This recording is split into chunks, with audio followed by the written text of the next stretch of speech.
Tapi pernah lihat gak videonya? Enggak sih. Pernah. Pernah. Di mana? Di Facebook ya. Instagram. Di Instagram banyak ya. Contohnya apa, seperti apa? Ya video, berupa video atau foto? Berupa video ya, berupa video atau foto. Terus apa lagi? Foto yang diedit. Tapi kalian pernah mengedit? Enggak. Siapa yang pernah? AI. Foto. Siapa lagi? Pernah. Banyak. Karena dong buat kalian dari TikTok ya. Nah, untuk hari ini kita akan belajar mengenai etika dan resiko kecerdasan artifisial. Ya, kecerdasan artifisial. Ya, di mana kalian untuk zaman sekarang ini banyak sekali berseliweran di media sosial berbagai macam AI ya, atau kecerdasan artifisial. Nah, apa itu etika dan resiko kecerdasan artifisial? Kita bahas bersama ya. Nah, sebelumnya Ibu akan memberikan apa tujuannya sih Ibu memberikan pembelajaran di KKA ini, yaitu menjelaskan konsep kecerdasan artifisial generatif, artinya kecerdasan buatan. Kemudian yang kedua, menjelaskan kualitas data dalam kecerdasan artifisial, mengidentifikasi resiko penggunaan kecerdasan artifisial. Banyak sekali resiko yang terjadi apabila melakukan mengedit atau share kecerdasan artifisial ini. Kemudian banyak juga positifnya apabila kita melakukan kecerdasan artifisial ini. Kemudian memahami etika dalam penggunaan KA, menganalisis konten deepfake. Ya. Apa itu kecerdasan artifisial? Kecerdasan artifisial ini terbagi menjadi 4 alur. Yang pertama adalah AI atau kecerdasan artifisial. AI ini adalah mesin yang bisa melakukan tugas yang butuh kecerdasan manusia. Ya. Mesin yang bisa melakukan tugas yang butuh kecerdasan manusia. Artinya di sini AI ini dengan penggunaan algoritma, kalian pernah belajar mengenai berpikir komputasional. Ada 4 pola, ya kan? Yang kemarin-kemarin sebelumnya, yaitu salah satunya adalah algoritma. Nah, ini dilakukan AI itu dengan menggunakan algoritma. Ya. Kemudian dari AI masuk ke dalam mesin learning, mesin belajar dari data. Nah, algoritma kan? Ya. Kemudian mesin learning dengan jaringan saraf tiruan. Kemudian dimasukkan datanya itu ke dalam saraf tiruan, dan AI yang bisa membuat konten baru berupa teks, gambar, musik ataupun video. Atau disebut dengan generatif AI. Ya, paham? Nah, berikutnya contoh AI ini pertama adalah pengenalan wajah.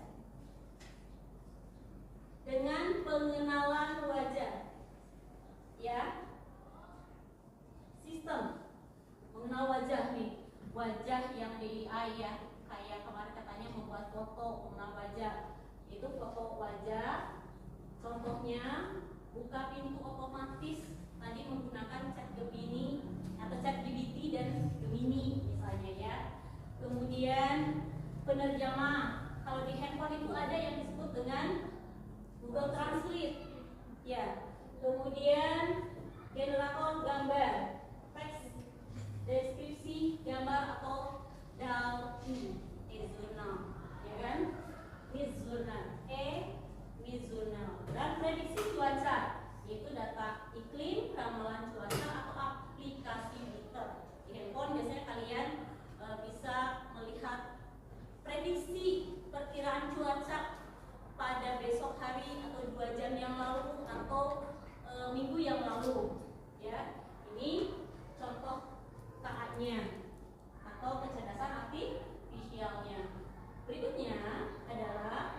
prinsip atau cara kerja kecerdasan artificial generatif ini yaitu dengan mengumpulkan data latih, data set, ya, untuk algoritmanya dibuat apa?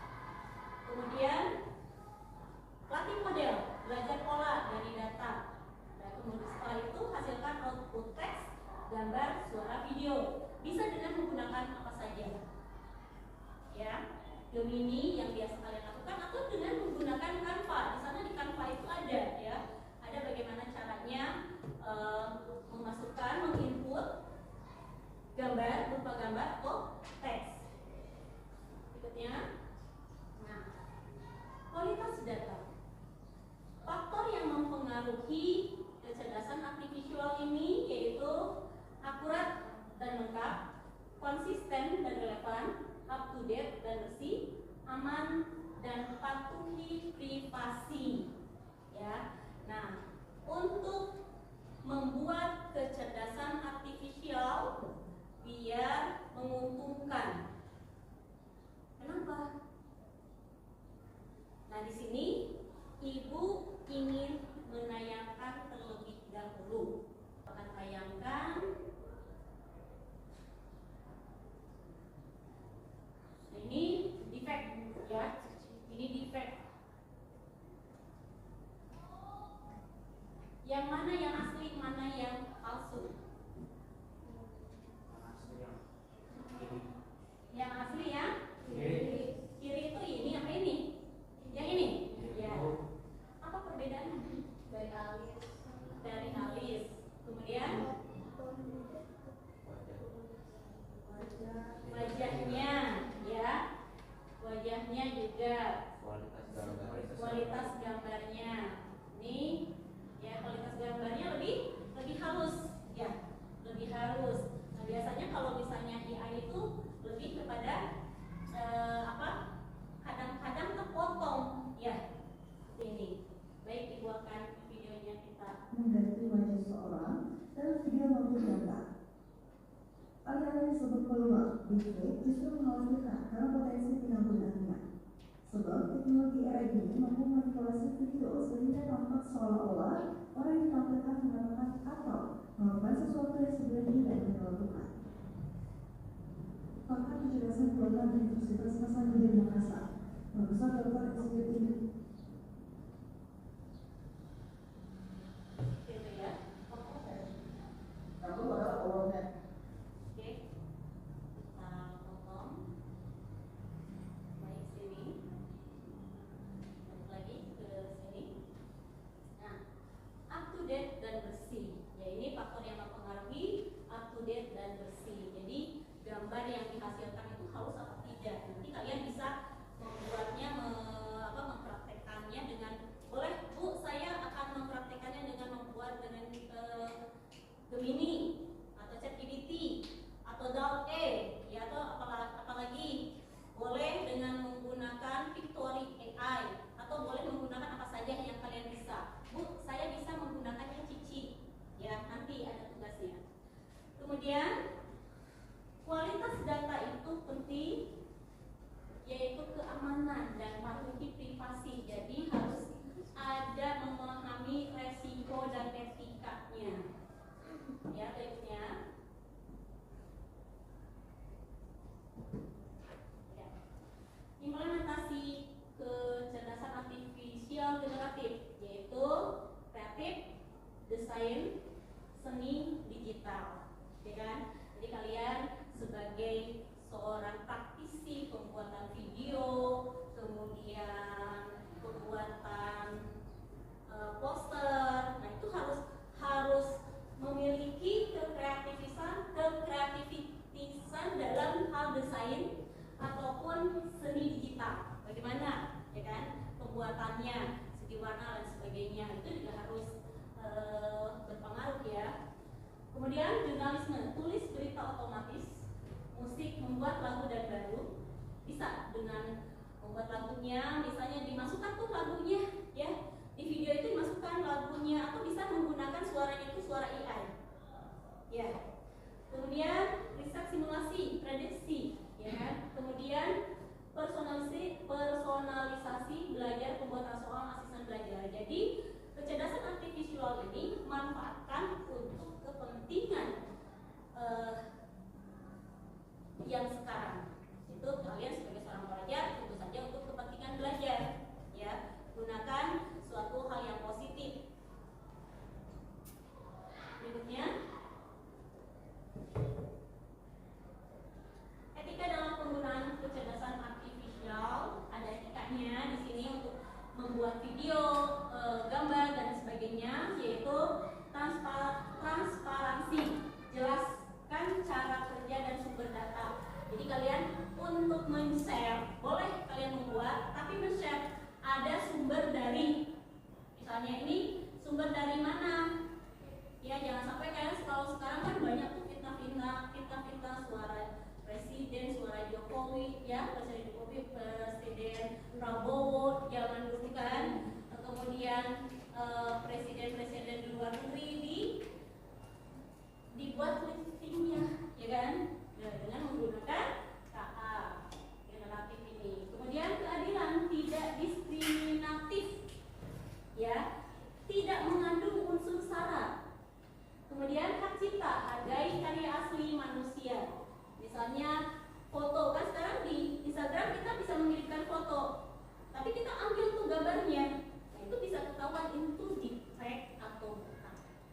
Ya, jadi kalian untuk mengambilnya harus sertakan sumber datanya yang sah, aslinya yang mana. Misalnya foto dari mana, kalian sertakan itu. Kemudian akuntabilitas, bertanggung jawab atas hasil kecerdasan artifisial generatif ini.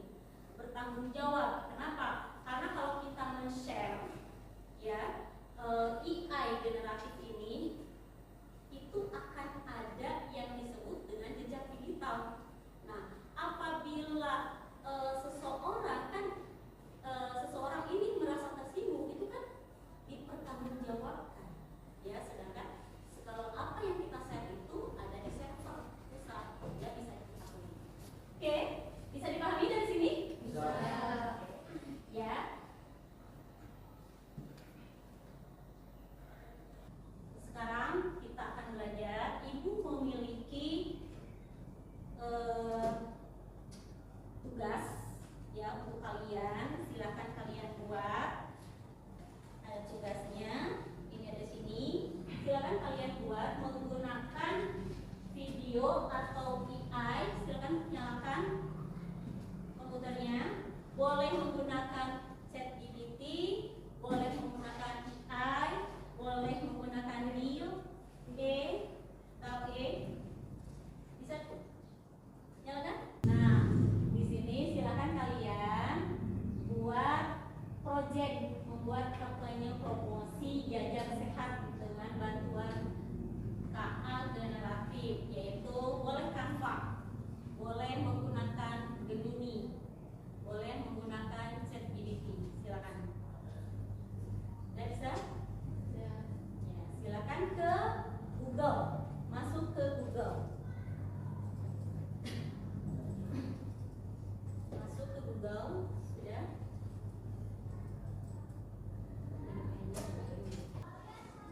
Nah, ini gambar, ya. Ini juga masuk ke dalam gambar AI kan? Nah, masa sih ada ikan kayak gini, ya kan? Terus kemudian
kucing, mana ya? Punya kucing di sana.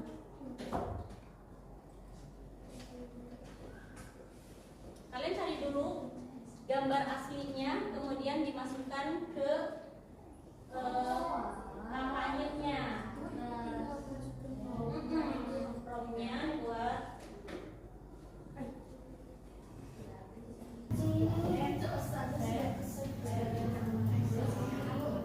udah? Ada yang sudah berhasil?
tersebut. Resiko 1, menyalahgunakan data dan privasi. Solusinya adalah menetapkan regulasi dan kebijakan privasi yang ketat. Resiko 2, bias dan diskriminasi. Solusinya adalah menggunakan data pelatihan yang beragam dan representatif. Yang ketiga, risiko 3, otomatis dan pengangguran. Solusinya adalah mengembangkan program reskilling dan upskilling bagi pekerja yang pekerjaannya digantikan oleh AI. Sekian dari kami. Wassalamualaikum warahmatullahi wabarakatuh. Waalaikumsalam warahmatullahi wabarakatuh. Tentang kelompok ya, bagus bahwa ya ini sangat berguna, bermanfaat dan bisa menggunakan generatif atau AI yang bagus. Silakan kelompok 2, yuk maju. Siapa yang mau maju? Ya, maju satu kelompok lagi ya. Silakan. Pekerjaan kalian sudah bagus, sudah bisa membuat konten dengan menggunakan AI, promosi, poster dan sebagainya. Silakan untuk kelompok 2 dipresentasikan. Assalamualaikum warahmatullahi wabarakatuh. Waalaikumsalam warahmatullahi wabarakatuh. Kita dari kelompok 2 yang mempresentasikan hasil tugas kita.